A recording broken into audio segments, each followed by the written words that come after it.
E aí pessoal, 100%? O vídeo de hoje vai ser um pouquinho diferente do de costume. Por quê? Primeiro que eu vou falar sobre um presente, que poderia chamar de presente, tá? Segundo, porque eu não tenho costume de fazer vídeos sobre LPs, sobre vinil. Não é muito a minha praia, apesar de gostar muito de tocar disco, ter crescido com LPs em casa, né, por causa da minha geração, eu tenho 45 anos, e os discos fizeram parte da nossa família, né? Na verdade, da família de todo mundo, vamos dizer. E aqui nessa bolsa tem uma série de LPs que foram doados pela minha sogra. Há muito tempo minha sogra não tem aparelho para ouvir música. E esses discos já estiveram comigo aqui. Mas eu acabei devolvendo, porque eu queria saber como é que estavam, como é que estava a conservação, se valia a pena, e eu acabei devolvendo. Quando ela decidiu fazer uma limpeza em casa, eu falei, olha, traz os discos, deixa comigo, porque eu, de uma certa forma, eu ouço os discos. Então, aqui está uma coleção que parou na década de 80. Um pouco depois da década de 80, no máximo década de 90. E aqui eu não vou fazer julgamento de gosto pessoal. Vou dizer se me atrai ou se não me atrai. Também não significa que eu vá jogar fora o disco que não me atraia. É só uma questão de gosto pessoal. Vamos ver o que tem aqui dentro?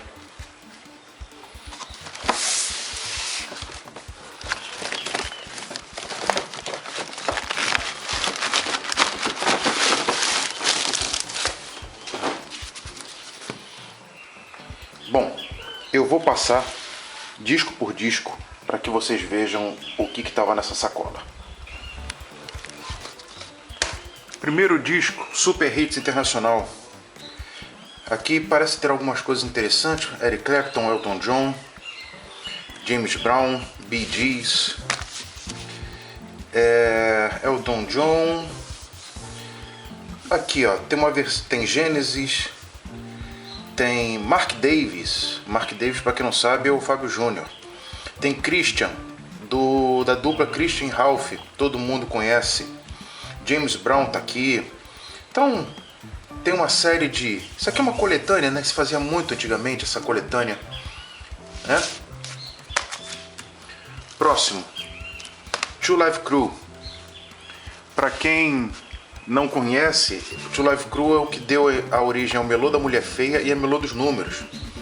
Isso aqui são aqueles funks antigos americanos que eu gosto, acho interessante. São interessantes, são engraçados, são com batida pesada, nada daquela bobagem que a gente tem hoje.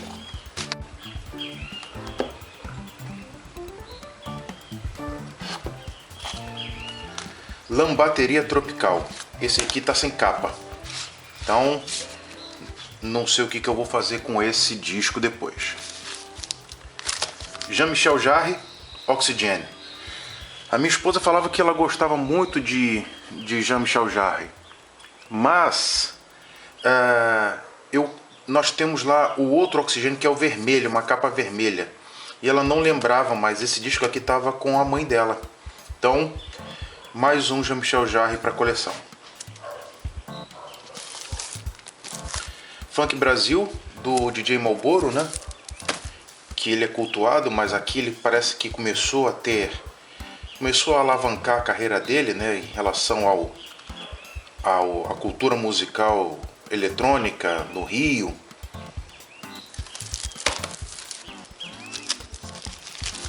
Banda Veneno, Erlon Chaves e sua Banda Veneno. O mais engraçado é que a capa é um peito de uma mulher. Isso aqui era o tipo de coisa aceita na época, né?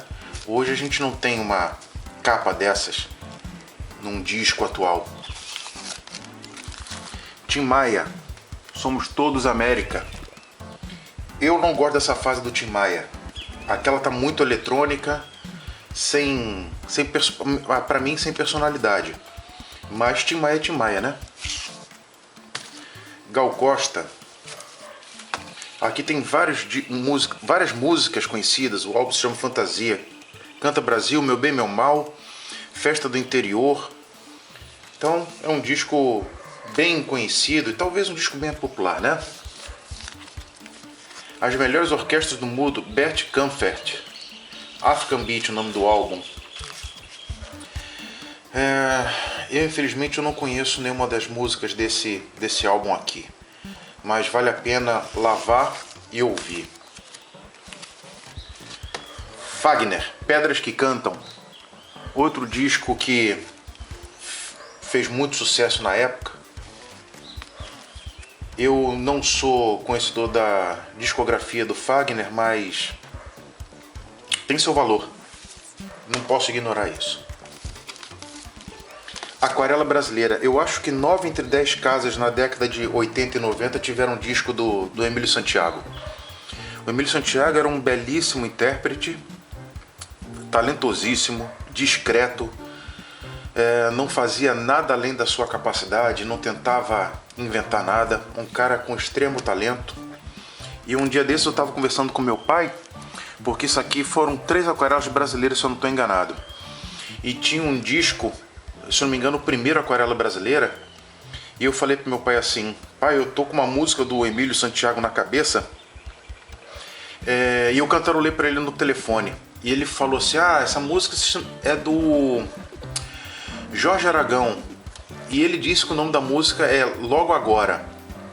Se ele tiver equivocado, eu corrijo na legenda no vídeo. Se ele não tiver equivocado, já está dada a informação. Essa música ficou na minha cabeça de uma forma que eu não conseguia parar de cantarolar.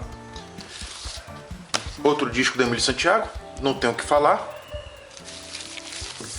Johnny Mathis. Eu desconfio que já tenha esse álbum do Johnny Mathis na minha coleção particular. Também de uma doação. Eu tenho a desconfiança. Não tenho certeza disso. Depois a gente confirma se eu já não tenho esse álbum aqui. Outro álbum do Johnny Mathis, What I'll Do, do filme Grande Gatsby. Paul Moria, orquestração, né? Aqui, ó. Vou até mostrar uma coisa pra vocês. Tá vendo esse selinho aqui?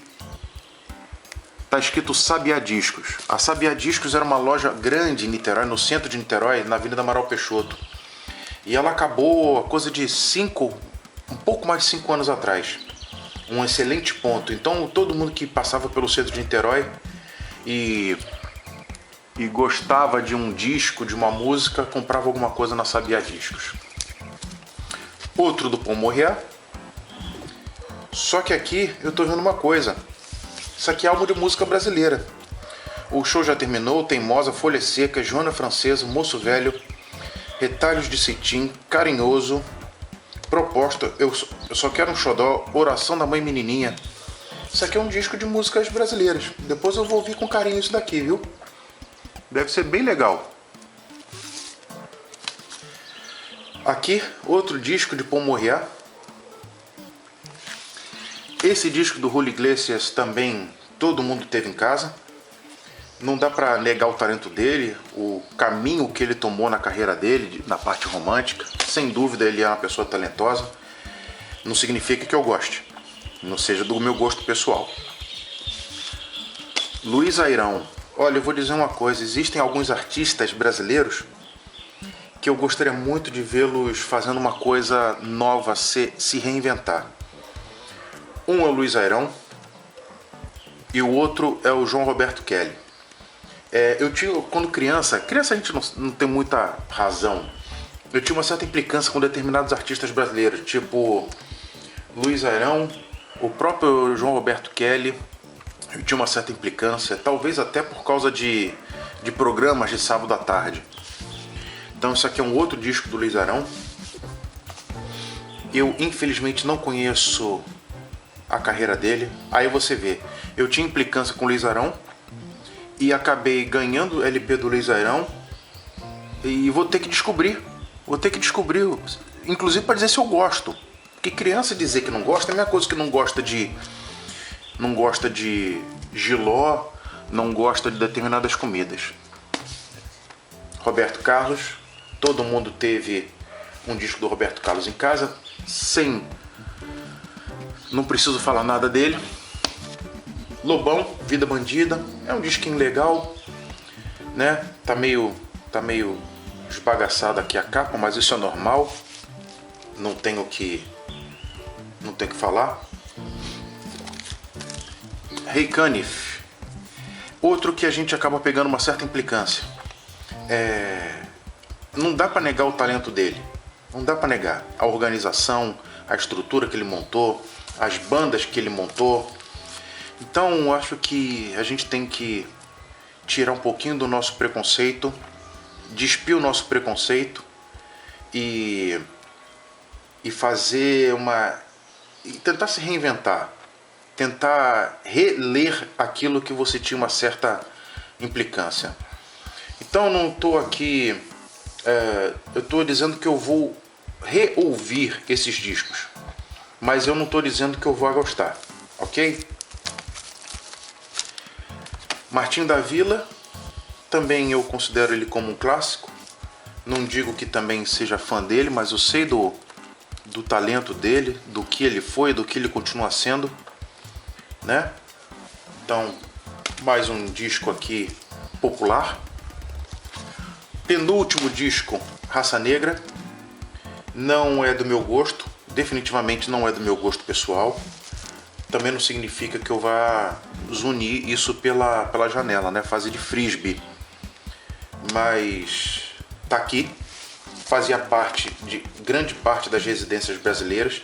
E eu acho que ainda tem muita gente que tem CD disso aqui e procura esse tipo de LP, que gosta desses pagodes antigos, pagode carioca antigo, né? Deixa eu ver se eu descubro qual o ano desse LP aqui. O pior é que não tem nada dizendo.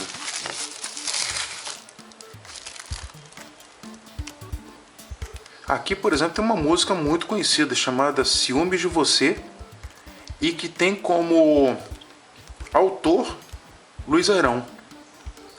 Então vocês veem que a gente tem que redescobrir, reler, reouvir, porque aquela memória de criança às vezes ela nos traz algum tipo de confusão e prega peça. E por último, Calbi Peixoto. Esse tipo de essa coleção presença de, ou melhor de, um artista também foi muito popular. Então é muito comum você encontrar os álbuns nesse presença de e o nome do artista. Ela foi aqui, a seleção de repertório.